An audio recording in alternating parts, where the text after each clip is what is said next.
So ayan guys, nag-adobo tayo ng manok. So ayan, bali ginisa ko na siya guys sa sibuyas at bawang. Ayan. Lagyan siya ng tubig guys para palambutin natin. Ayan, palambutin natin guys bago natin siya timplahan. Bali naglagay lang ako guys ng 2 basong tubig. So ayan guys, naglagay ako dito ng 2 basong tubig.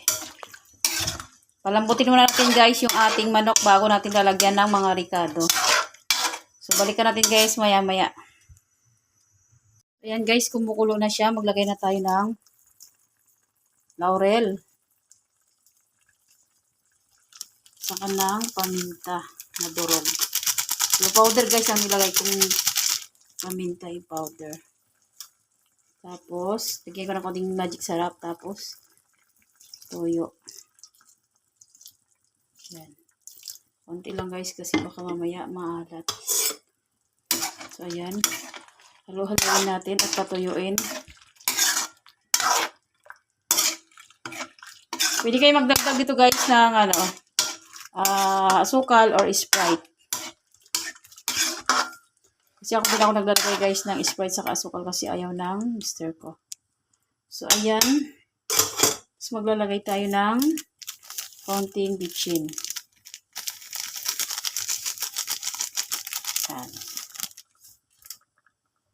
Medyo tansya lang tayo guys ng paglagay ng mga ricado. Depende yan sa inyo guys kung gusto nyo medyo maalat or matamis. Pwede naman po. Kasi sa akin kasi since lutong bahay lang naman ito at kami lang rin ang kakain.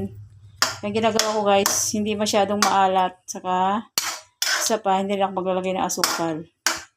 Yung simpleng adobo lang to guys. So ayan guys, balikan natin mamaya-maya pag malambot na. So ayan guys, luto na ang ating adobong manok. Bali nilagyan ko na to guys ng suka kanina. Tansya-tansya lang guys, ang dami ng suka para hindi maasim. So ayan, luto na siya. Natuyo ko siya guys ng gusto para masarap. Para manunuot yung kanyang mga lasa. So ayan guys, luto na ang ating adobong manok. So, yun lang guys. Salamat sa panonood. Sana nagustuhan niyo ang ating ulam for today's video guys.